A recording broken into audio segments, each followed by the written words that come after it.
toute ma famille est née là.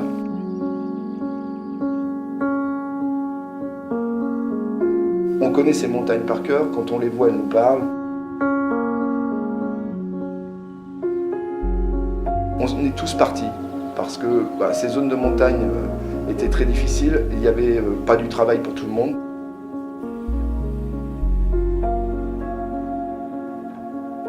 Moi je suis parti pendant de longues années voyager, rencontrer d'autres producteurs partout en France.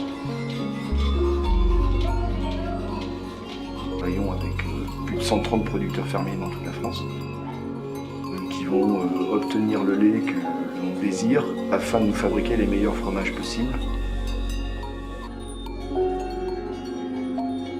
La relation humaine que l'on a avec ces gens-là sont toutes des choses qui ne peuvent pas s'établir simplement par email. C'est des vraies relations dans lesquelles on se touche la main, on se parle.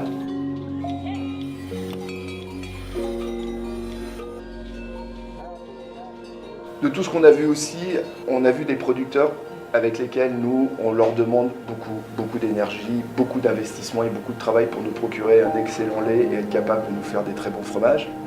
Notre travail à nous, qui consiste l'affinage, et l'affinage c'est d'être capable d'amener les meilleurs soins possibles sur chacun de ces fromages.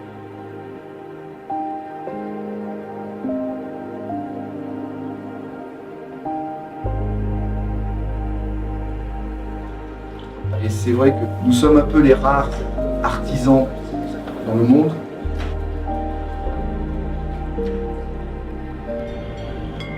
Et c'est très important que, de par notre travail, on ne détruise pas ce que le paysan a fait.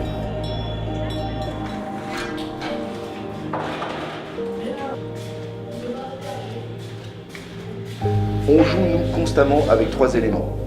Température, humidité, ventilation. Parce que le climat dehors, c'est ça. Il fait beau, il fait du vent, il fait du soleil. Dans une cave, on va essayer de rétablir exactement la même.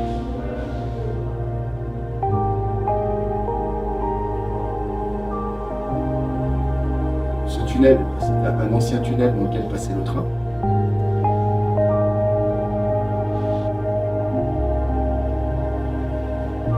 L'affinage est presque magique, le tunnel.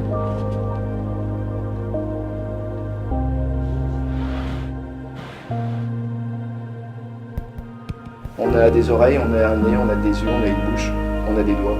C'est toutes ces choses-là qui vont nous aider à pouvoir justement savoir si on a bien travaillé.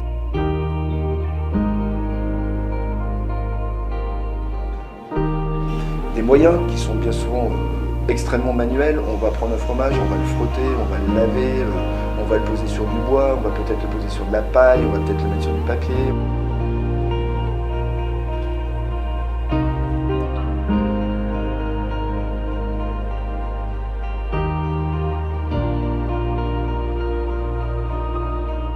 Le travail que je fais, le métier que je fais, sert à nourrir les gens.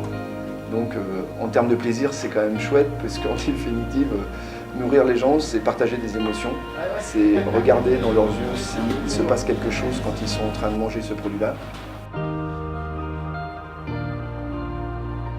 Et c'est vrai que de revenir là et de redonner un espoir économique à des paysans qui sont restés avec un système traditionnel, moi ça me convient très bien et j'ai envie de faire ça. Je ne vais pas dire que les fromages qu'on obtient sont forcément 100 fois plus merveilleux que les autres, mais au moins quand je vends ce fromage, quand je parle de ce fromage, je ne suis pas en train de faire du marketing. Je suis vraiment en train d'écrire une histoire et de faire une histoire. Et ça m'intéresse.